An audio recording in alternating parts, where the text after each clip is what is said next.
Hello and welcome back to Game of Trades, your #1 channel for videos on the stock market and cryptocurrencies. This video is going to be focused on the SP 500. This is going to be a very important episode. We're going to be discussing recessions. We're going to be discussing the yield curve. We're going to go deep underneath the surface into what's been happening over the past couple of weeks and see what we can figure out and what type of hints the market are giving us regarding the next potential direction of the stock market. Now, everyone is well aware, if you've been informing yourself on the macro environment, on economic growth, on what's been happening regarding inflation and growth, we're clearly heading into a period of economic turmoil and very likely a recession. We've been talking about that in the past few videos. So I wanted to start off with this chart here of the yield curve, the best predictor of recession.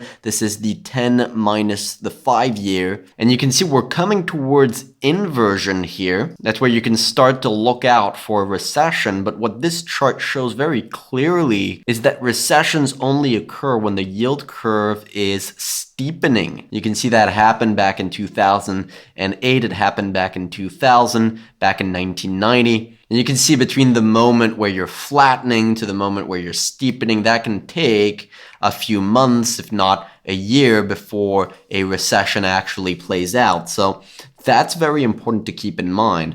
We're seeing a lot of people on social media, on Twitter, on YouTube, talking about the yield curve and the fact that it's getting inverted and that it's time to panic sell everything. That's not how it works. It's a lot more complicated than that. If you think too much in a linear fashion, the market will eat you up. In fact, I wanted to show you guys this chart here that I made using the data on the Federal Reserve's website. After hours of going through the data on Treasury bonds on the Federal Reserve's website, I found what the yield curve looked like back in 1929. If you know your stock market history, you'll know that 1929 was the year of the great stock market crash, where the markets crashed approximately 80%, I believe. So I went to look back what the yield curve looked like back in 1928 leading up to that crash and how the markets performed as the yield curve was inverting. And you can see right here, the yield curve was starting to invert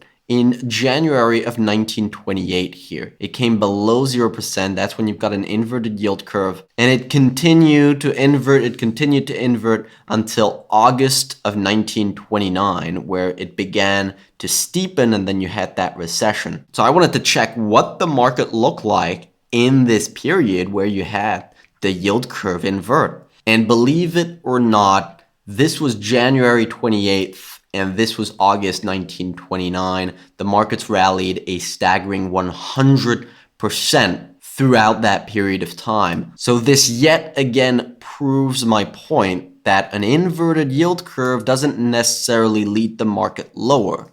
You can have a very unhealthy economy and the market rallying at the same time.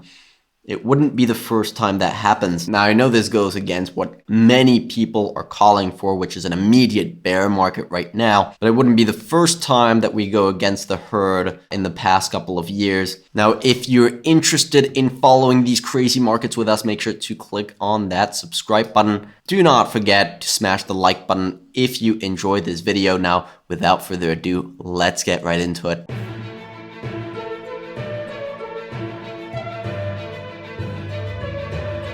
All right, so I said we would look underneath the surface on what's happening with the market. And what I meant by that is we're going to take a look at a sector, and that is consumer staples, because that's often seen to be somewhat of a defensive sector on the S&P 500, right? It's part of the S&P fund, and this is an ETF where people tend to flock to during times of uncertainty, right? You can see here consumer staples dropped 30% during the 2008 financial crisis against the S&P 500 that dropped, I think, 60 or 70% off its highs. Now, what I wanted to do here is take a look at XLP divided by the S&P 500, because that's going to give us an idea of what the market is pricing in. Is the market worried about a 2008 financial crisis, right? This is 2007 to 2008. Look at that.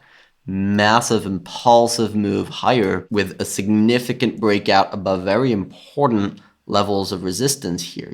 This is really where you could have seen, something's wrong here. Consumer staples are breaking out in December 2007, breaking out here. They're retesting and then they go up for one final move up. That is a worrying development for the broad market. In fact, you can take a look at what happened to the S&P 500 following this breakout here. I was right here. That signaled a major bear market to come. And the same thing, in fact, we can go back a little bit further. The same thing happened right here.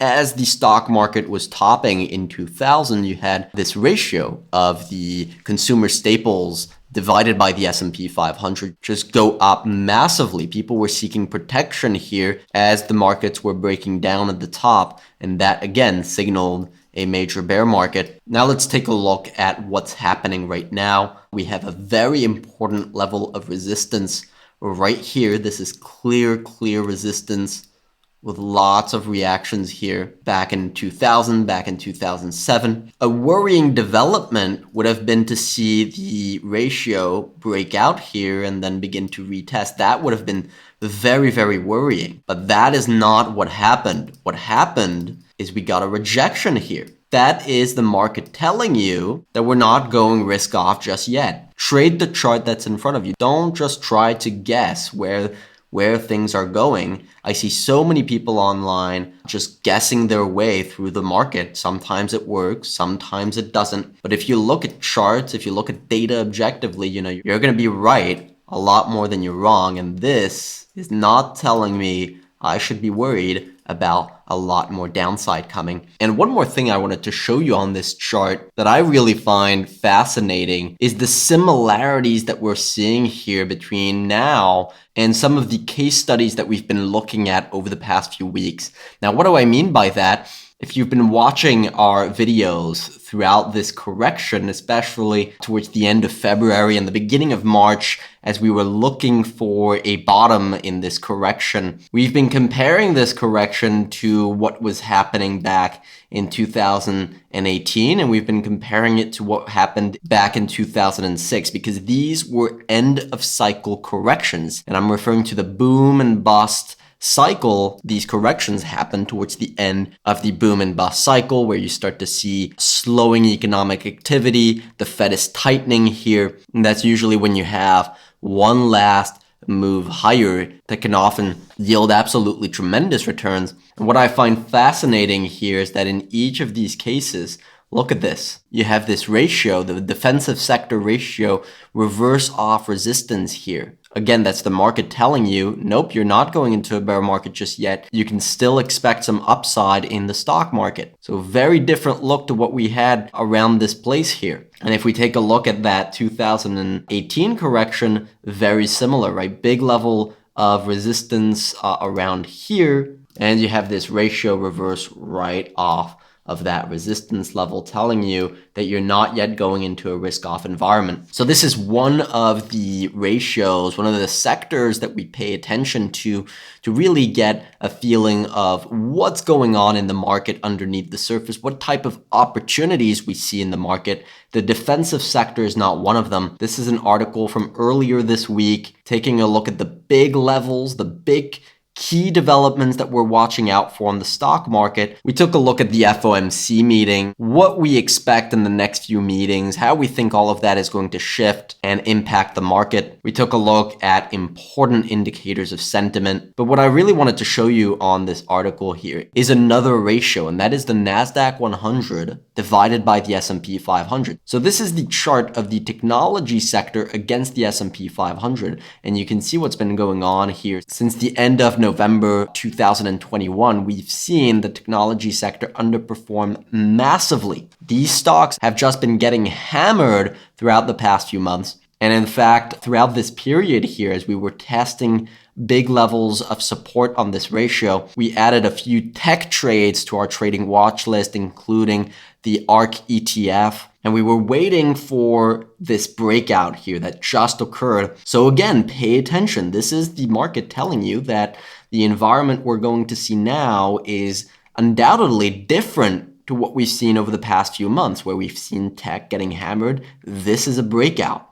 All right. So I think some of our trades on our watch list that have already performed extremely well over the past few trading sessions, I do think that's going to materialize even further. But of course, we'll be updating you guys every step of the way on these charts. They are part of our trading watch list. So we are looking at the technology charts very closely. So that's about all I wanted to cover in this episode. If you enjoyed this episode, do not forget to smash the like button. It really helps our videos get pushed out to a wider audience. We've had a tremendous amount of support over the past few videos. Lots of new subscribers. I really like to see that. It's really awesome to see people really appreciate the content, the research that we're putting out here. So again, a big thank you to all of you. Now that's about all I wanted to cover in this episode. I hope you guys enjoyed. If you did, make sure to subscribe if you haven't already. Now, in the meantime, I wish you good luck on your trading and see you next time.